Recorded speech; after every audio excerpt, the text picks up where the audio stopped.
Thank you. Yes, it's Games Master time again. We are here with another gently lingering soiree set deep in the bowels of our offshore holiday camp. So let's say a big hi to old knobbly knees himself, the Games Master. Good evening and welcome to the Games Rig. I do hope the helicopter ride wasn't too turbulent. I am sorry to say that the sprite for my first challenge is quite one of the most unappealing I've ever had the misfortune to come across. His name is Chuck Rock.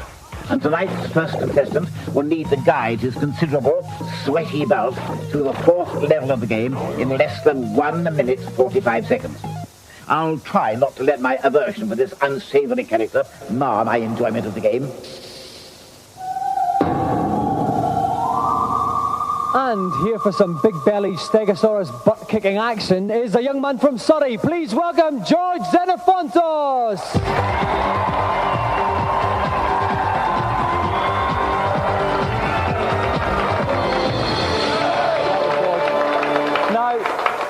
Now, George, we've got this challenge set at 1 minute 45. That's the quickest we think it is humanly possible. What time have you been getting in practice? Well, I've done it the quickest time in 1:50. 1:50. So how confident are you? Well, 1:45 is pushing it, but maybe with a bit of luck.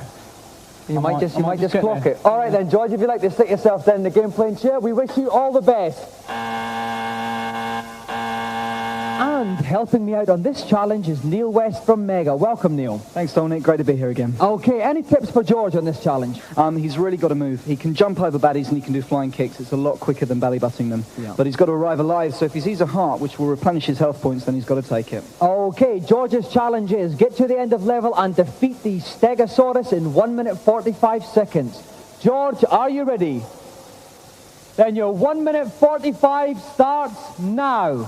Okay, off goes Chuck Rock. Okay, he's picked up that boulder. He's got to have that for two things. Firstly, to crush this egg here, which is going to hatch into a nasty. And secondly, to jump on this poor old crocodile's head to send Chuck zooming up in the world. There he goes. Quick belly button this pterodactyl. Walker will come up there out of his deep slumber and he's been transported up to a higher plane. That's right. Okay, now it's all fairly linear. There's no shortcuts here. So where he's got to pick up time is just making sure he doesn't take any hits. Picked up a little heart there just to sort of replenish his energy. That's right, that will help. That heart down the bottom left, if that disappears down to nothing left at all, then he's going to die. His idea is to keep it big and red as it is at the moment. Okay, oh no, took a hit there. Was that just to save time? Yeah, that was a clever move. That was intentional. He could have gone back, picked up a boulder and then gone over that carefully, but that would have wasted lots of seconds and he hasn't got any to spare. Okay, he's got 1 minute left. He's saved up another heart there. Okay, he's not doing too badly at all. He could do okay here. Oh, he got hit. Oh, that's yeah, quite that was clever. another clever move. If Chuck takes a hit, not only does he scream, which is a very painful expression, but he also leaps straight up into the air. And that way he cut out having to jump on the boulder and went straight up. Right, he's now to the boss. Okay, he's got 41 seconds left to defeat this boss. Can he do it, Neil? Yeah, he can do it. As long as he doesn't muck around, doesn't take any hits. He's got the method sorted out. There's no quicker way of doing it. It's just now a matter of beasting it out. Okay, he's got 30 seconds left to try to go. This is going to be very, very close. It is going to be close. How many hits does George left with? Yeah, the boss needs 8 in total. I think that was his third or fourth. He's going to have that. He's only got 20 seconds left. He could do okay. He can move quite fast for such a fat bloke, you know. He's going to have to really hurry here. He's only got 13 seconds left. This is going to be very, very tight and beat here for George Zenapontos. Okay. I think it's just one more hit. This might be the last hit. 5, 4, no, 3, one more after this. 2, one more. And 1. He's dead. Oh no, he could have made it. George's challenge is over. They don't come much closer than that.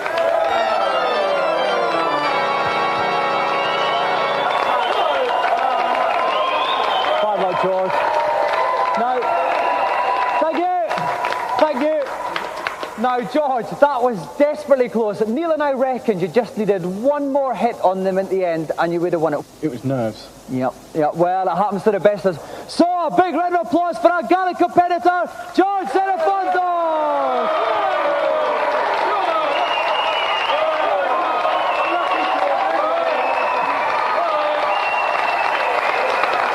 Now, while this week's celebrity limbers up for his Olympian task, let's check out this week's reviews.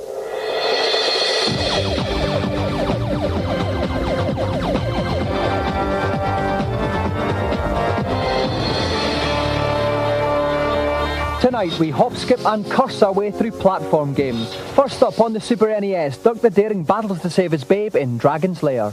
It's just a normal sideways and up and down scrolling sort of fighty kind of platform game. You have your snakes, your bats, your obligatory castle, your damsel in distress, and all in all you've seen it before. Not much challenge. It all gets rather dull very, very quickly, and really, at the price it is, it's not the sort of game that I'd rush out and buy.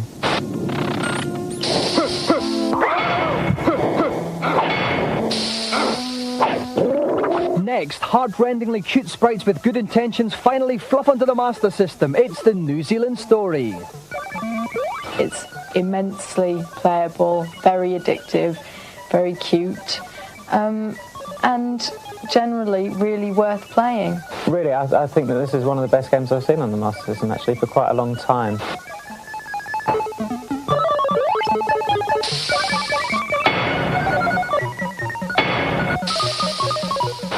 Finally, grown man found with children and fairy on Desert Island. It's Hook on the Super NES.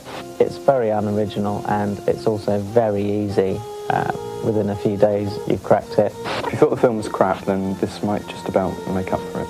It's really attractive to look at, and the movements are very fluid and smooth, and the sprites are big and detailed, and it's really commendable.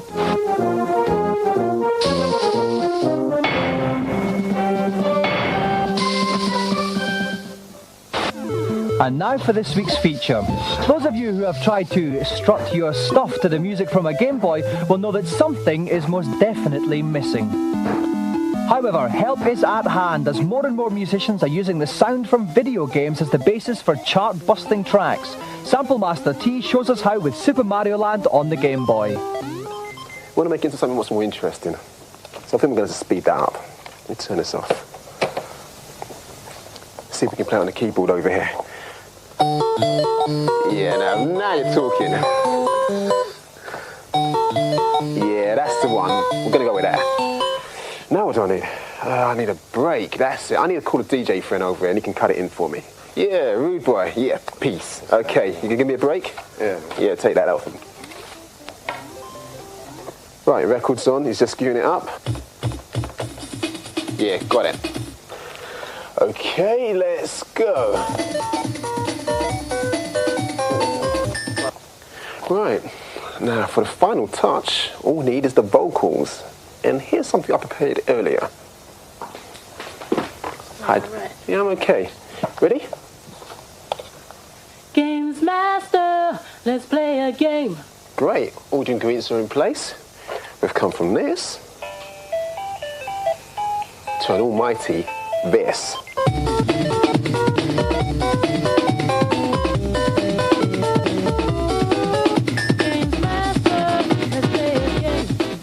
If you want to fiddle with some samples of your own, Funkmeister T will be at GamesMaster Live, a 3-day show at the National Exhibition Centre in December. In addition to this, you can have run around and blast your mates action ahoy in Quasar. Grab an unfeasibly large helmet and get stuck into some virtual reality for yourself. We'll have all the latest arcade games for you to fiddle with. Yours truly will be hosting challenges where you can take on the people you've seen on TV, and best of all, you can check out all the new games and hardware which will kick with the best of them and get your glands secreting like they've never done before. Here's all the info you'll need. The dates, December 4th, 5th and 6th. The place, the Birmingham NEC. The phone number for information and bookings is 021-780-4133. Do tell them if you're in the Games Master Club because we've got special deals for all members. Well, tonight's special guest is waiting in his chalet, champing at the bit in his eagerness. So let's put him out of his misery and go over to GamesMaster for tonight's Celebrity Challenge. I'm so pleased you returned. It can get a mite isolated up here, not to mention a trifle chilly round the girdles. Knowing how partial I am to a good, fair fight, you probably won't be terribly surprised to learn that for my second challenge, I've opted for an old favourite, Sonic Blastman. You have 3 punches with which to destroy a meteorite and record the highest possible tonnage. I trust you won't let me down. In the last series, arcade champion Paul Turner showed that he can live with the best of them on this game. Well, this time we've got him against one of the true greats. So please welcome our champion Paul Turner against tonight's challenger, Frank Bruno!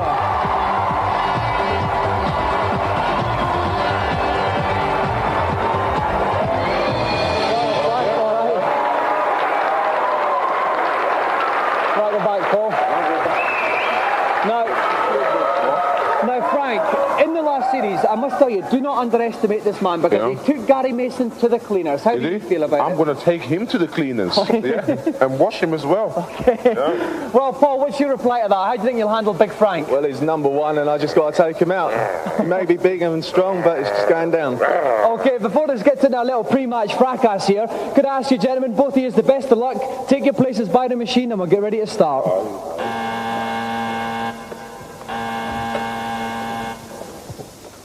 Okay, and joining me ringside is Tim Boone from CVG Magazine. Welcome, Tim. Hi, Dominic. Now, Tim, in the last series, I backed Paul, and he did me proud then. I'm going to back him again. I think he's got the superior technique to beat Frank's power. Well, we've seen Paul in training, and he's a very steady bet. But let's face it, Frank has been in the ring against Mike Tyson, so that's where the clever money is. Okay, we've got a little bit of disagreement in the commentary box. If you want to find out who's going to win between the arcade champion Paul Turner and the ring legend Frank Bruno, join us after the break.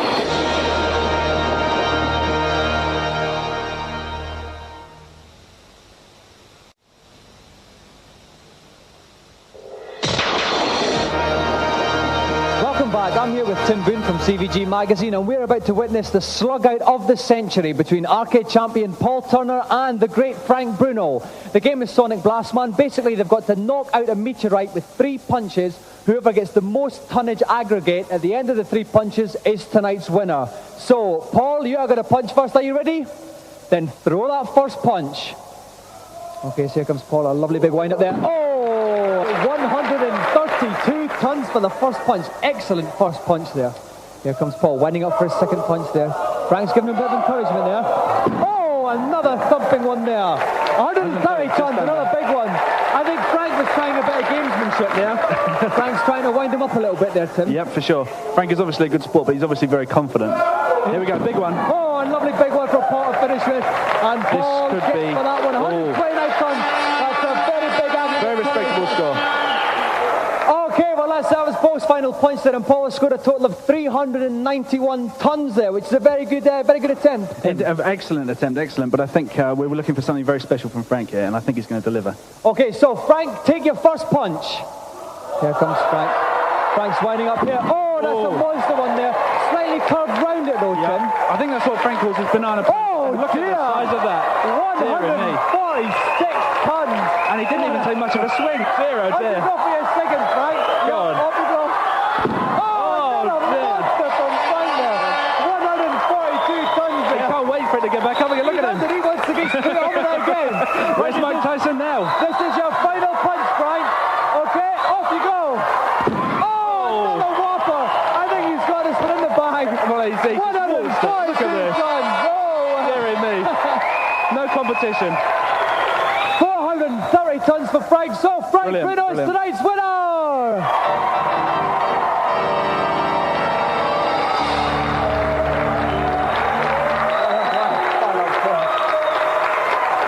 Now, Frank Frank, I bet against you. Was that foolish of me? It was very, very foolish. I told you I was going to take him to the cleaners and give him a good wash, 2-hour wash. Right, listen, Paul, you were the undefeated champion. You've just been beaten by Frank. What happened? Was it the power on the day? Well, he's #1 in the world, so I took my shot and I lost, but I'm still king of the arcade, so that's what matters. Okay, that's great. Okay, well, Frank, I know you've won many awards in your time, but I'm sure none as prestigious as the one that you've won now. That's why I wanted to win, because I knew who was going to give the award. I was so excited. All right, so tonight, Frank Bruno is the winner of our wonderful golden GamesMaster joystick.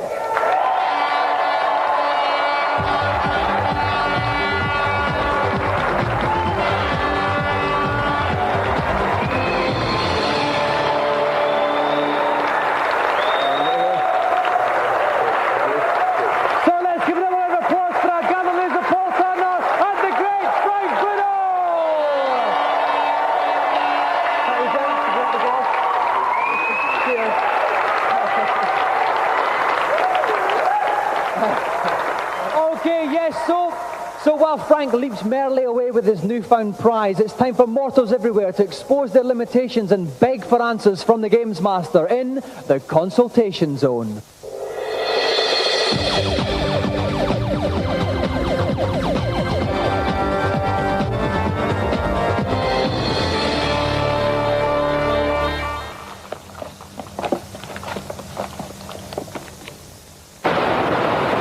GamesMaster. Welcome to my consultation area, up here on the helipad. How can I help you? On the game of Xanadu, I can get the ruby ring, but I can't get any further. Please, can you help? In a word, yes. Once you reach the fountain, simply push the masonry and it will move to one side. This will trigger a hidden ladder from above, inviting you into unexplored territories. Oh, thanks, GamesMaster. My pleasure. Who's next? Hello, GamesMaster. On Monkey Island 2, I can never seem to win the spitting contest. So, how can I do it? Spitting is terribly antisocial and not something I like to give advice on. However, since you ask, I'll make an exception just this once. Go to the bar, buy a blue and yellow drink, then mix them together to make a green one. Drink this green potion to make your phlegm thicker, and spit when you see the breeze disturbing the scarf around the wrist of the woman in the audience. You should now win the contest with ease. Next, please. Hi. On Fighting Masters on the Mega Drive, I'd like to fight my mate as the same monster. Is it possible? It is indeed.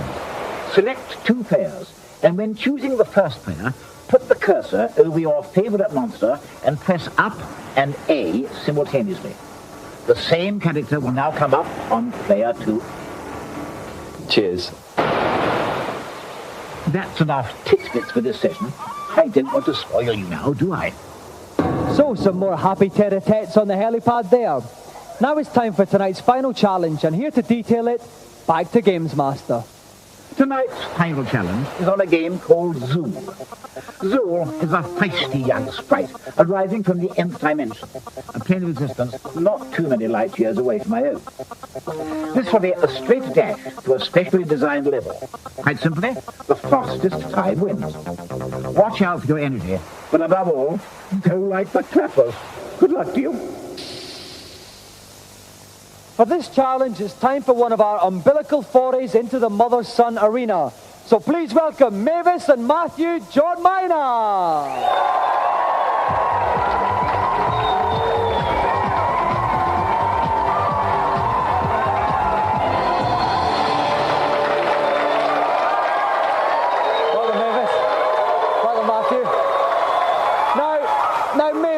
Should more mothers play video games? They should. I've had a good go on the Zool. It's been very good. Have you, I know you've been practicing. Who's been getting the fastest time? Matthew majority of the time, me about once. So we could see a little bit of an upset here tonight. Yep. Now, Matthew, it looks like your mother might have tried to hamper you a little bit there. Has she dropped a heavy joystick on you, or what's the score with the wrist? Well, I've done it in school doing PE. We was running back. All right, well, we wish you all both the best of luck. So, Mavis, if you'd like to go first, plop yourself down in the game's playing chair. Matthew plus wrist, if you'd like to linger in the background. We'll get ready to start. And joining me in the commentary box is Game Zone's very own Jeremy Kev Daldry. Jeremy, what is a Zool and what does he do? Well, actually, a Zool is a mutant ninja from beyond the nth dimension. The nth dimension? And what attributes do you get in the nth dimension? Well, among them are spitting fireballs and pulling out a special ninja sword which can cut down anything in its path. So, both of our contestants have to try and get the quickest time they can on the special Games Master level. Mavis, are you ready? Then off you go. So, off goes Mavis. Now, what was that little ninja magic thing in the air there? What does that do? Well, like I said, that's ninja magic. We should have let Zool jump extra high in the air, but she didn't really make the most of it there, unfortunately. Okay, but she's doing quite well. She's only been going for 13 seconds. Doing very well. At the top of the screen, we can see 3 flashing red bars. That's the energy Mavis has left. In the bottom left of the screen, there's a little arrow pointing diagonally upright just now. That tells Mavis where the special end of level is. She's passing the signs of everyone's favourite video game show there. She's doing very well, Jeremy, only 30 seconds. She's bombing through here. This is a great surprise. She's doing very, very well. She's using a very good tactic by staying in the air as often as possible, thus avoiding all the baddies. Right, a little bit of a slope there. It's going to take a wee bit to get up, but she's up there. 42 seconds gone. This is very, very fast indeed. Through is up. This is the special jump ninja magic. Oh, what a head straight up. Athletic leap there. And we should point out this is certainly not as easy as it looks. Very tricky control system. Oh, Mavis, she's done it. 54 seconds for Mavis. That's the time Matthew has to beat. So, Mavis, if you'd like to swap with Matthew now. Okay, Matthew has to beat 54 seconds. That's going to be quite tough, Jeremy. That's a tough time. He's going to have to motor. Matthew, are you ready? Then off you go. Okay, and here goes Matthew. I really think Matthew's got his work cut out for him here, Dominic. He's not wasting any time though, Jeremy. He's using the same area. Oh, now Mavis slowed down a little bit on that wall there. Matthew sprung through it relatively easily. That's right. This is a fast time. He's took a hit there. Just to say again, the energy bars are at the top of the screen, but he's regurgitated his energy there, replenished it even. He's only had 23 seconds, 54 seconds to beat. I think if I was Mavis, I'd be very worried right now. I think Mavis is, despite his rest, Matthew's doing incredibly well, streaking through this. He's only had 34 seconds. I think short of a disaster, Matthew's going to take this time, Jeremy. I think so. I mean, I can't see anything going wrong here, just getting up this last little section. He's very near 42 seconds, 43, he's done it! In 43 seconds, Matthew trounces on Mavis's time to be tonight's winner.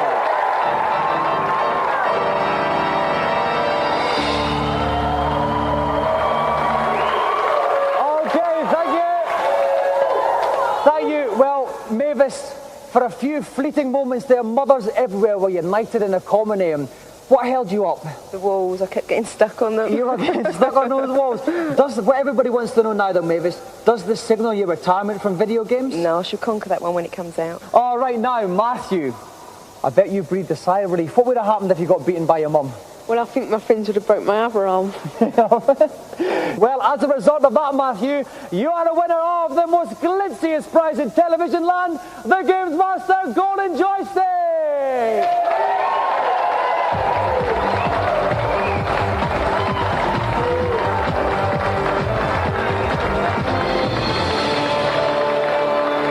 So let's have another round of applause for our 2 brilliant competitors, Mavis and Matthew John Minor.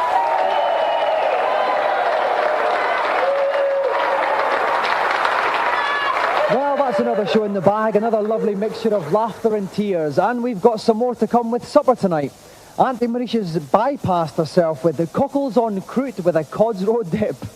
The mind boggles. Anyway, we'll see you next week. Good night.